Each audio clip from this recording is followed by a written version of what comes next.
Hi, my name is Mike, and I'm making this video to show how to change the oxygen sensors on a 2007 Chevy Colorado i5.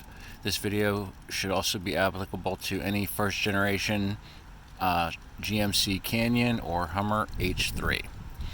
The oxygen sensors on this vehicle, now I looked around on YouTube and Google and I couldn't really find any other tutorials on how to change these. Typically, from what I was reading though, the upstream one is the one that goes bad more often, and that one is located from inside the engine compartment. You can see I already removed this hose, and I actually already unclipped the wiring clip, which had this little tab that had to be pulled out, and then I was able to just pull it off. It's also fastened in here, and then that goes down to the upstream sensor, which is in front of the front catalytic converter, right down here close to the exhaust manifold. The second oxygen sensor I had a really hard time finding. I thought that it would be back near on the exhaust pipe somewhere, like closer towards the muffler or behind the other catalytic converter. It's really hard to see. It is right down in there. So that's going to be really tricky to get to. I'm not really sure how I'm going to get to that yet. I'll probably try jacking up the truck and taking the tire off. Maybe that'll give me enough clearance to get to it, I hope. I'm not entirely sure yet. The typical maintenance replacement cycle on these is every 100,000 miles. And my truck has over 190,000, so I'm like 90,000 miles past due. I'm not getting any sort of check engine lights or anything. I just want to replace them as a preventative maintenance, and also to hopefully help improve or, at least maintain my fuel economy. So you'll need some tools and the sensors, of course. So the first thing I used was my flathead screwdriver just to loosen this intake duct, and I'm hoping that'll give me a little more room to swing my breaker bar. You're also going to want something like PB Blaster to help loosen up the rust on the sensor where it goes into the manifold. And you might need some other tools. I got a lot of stuff back here. We're doing a lot of maintenance today. You're probably going to want, now I know you can do this with wrenches. I'm going to try to avoid that because I don't want to worry about rounding it off. So I've actually get it off with one hand. An oxygen sensor socket. And this you can put it on there without having to clip off the wiring harness pigtail or anything, so in case I get totally screwed up I can still reconnect the old one if I can't get the old one out. I don't want to damage the wiring.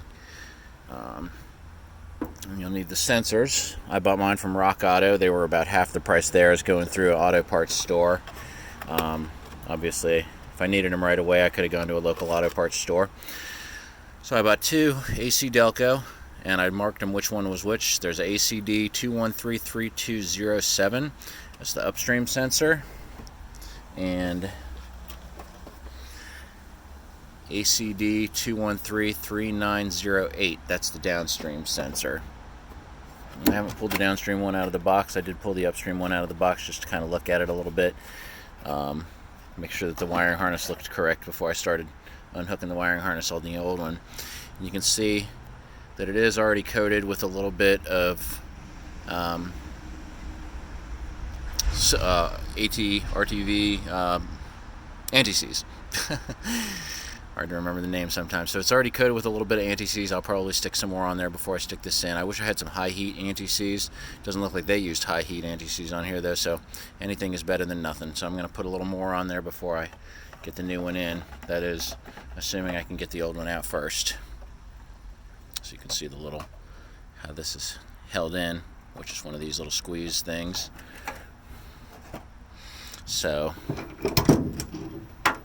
I've got my breaker bar and I've got my socket, and I'm going to pause this video now. It's a little hard to turn wrenches and hold a camera at the same time, but hopefully you'll be able to follow along and that this video will help you change your own oxygen sensor sockets. Fingers crossed I'll be able to change mine today as well. It's getting a little cloudy. As is always the case whenever I'm doing any sort of car work, it always winds up seeming to be a day that it's going to rain. So I'm going to let this cool off a little more. I did just take it for a test drive to test out some of the other work I was doing today. I'm going to let it cool off a little more. I'm going to spray a little more of my PB Blaster on here. Then I'm going to put that breaker bar on there. Actually, next thing I'll do is probably be to pull this out. Then I'll see if I can't get that breaker bar down there on there with that socket and give it a budge, and we'll see what happens. And I'll resume the video once I'm at my next step.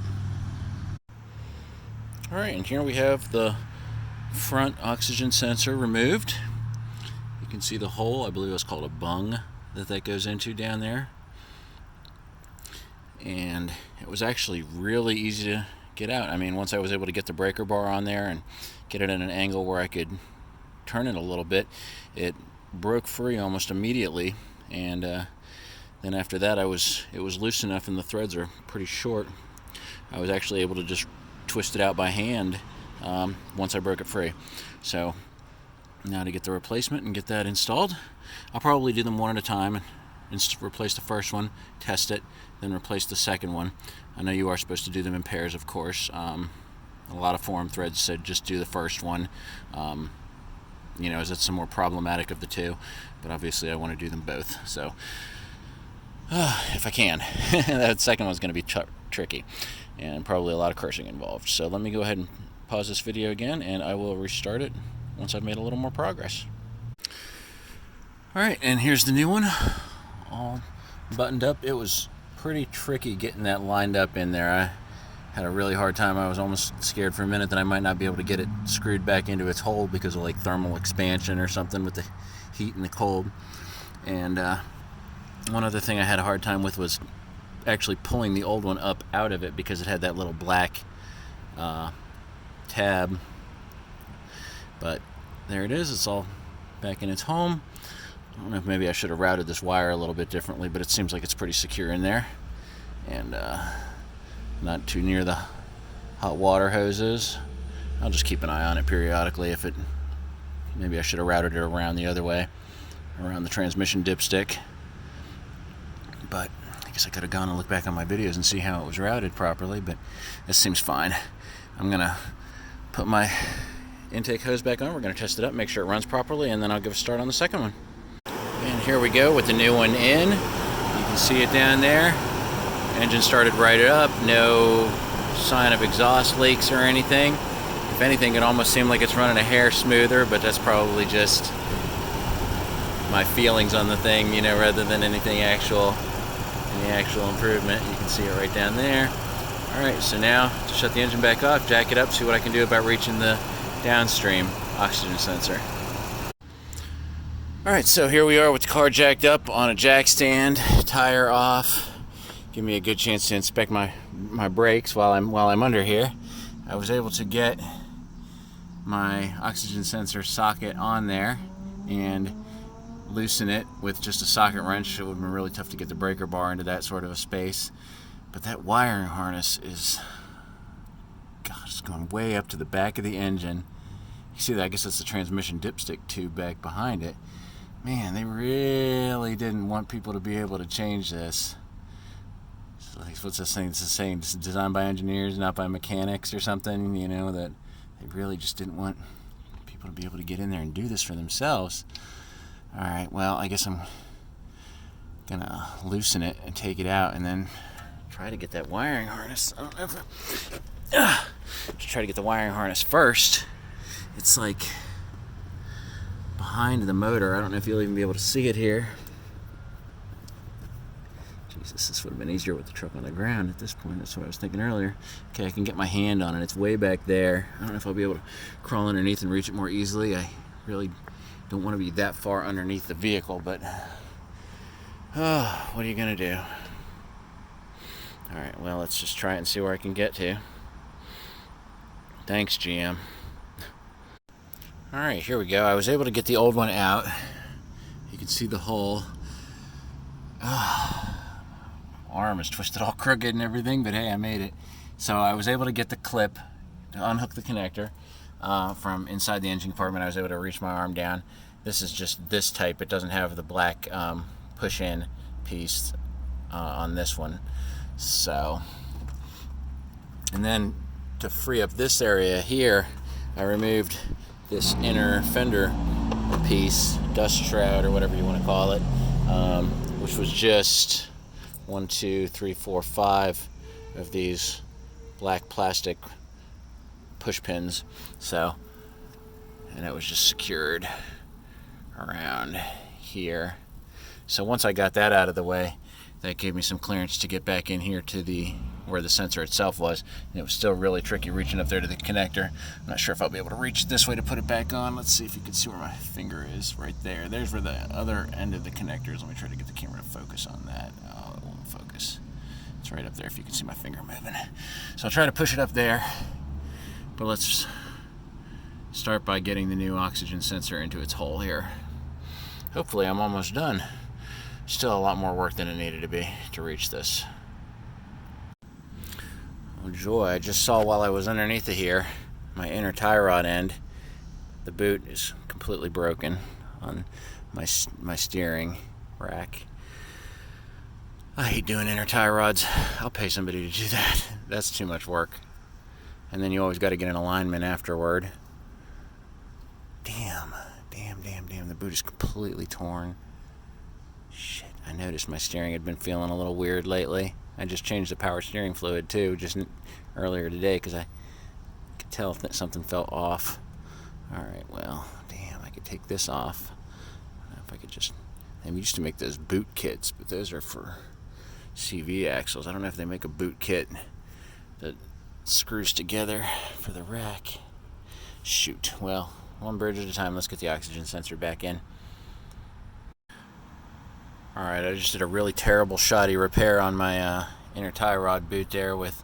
I got my old junky grease gun and squirted a ton of grease inside of the boot and then threw a bunch of zip ties around it. Oh, that's a mess. I'm going to have to get that taken care of. But in the meantime, let's finish this oxygen sensor before it starts to rain. Never a dull day. And here's the new one all nicely in. Installation was a lot easier than I thought it was going to be. I was able to just thread it right in there and then snake my arm up to the connector back there. And I would use my other arm to reach around it and push it in. And we're now set. So now I just got to button it back up, start it up, test everything, make sure it works. Alright, and we're all set. Got the wheel put back on, set back down, started right up, no exhaust leaks, everything seems to be running nice and smooth. That pretty much completes everything that I needed to do today.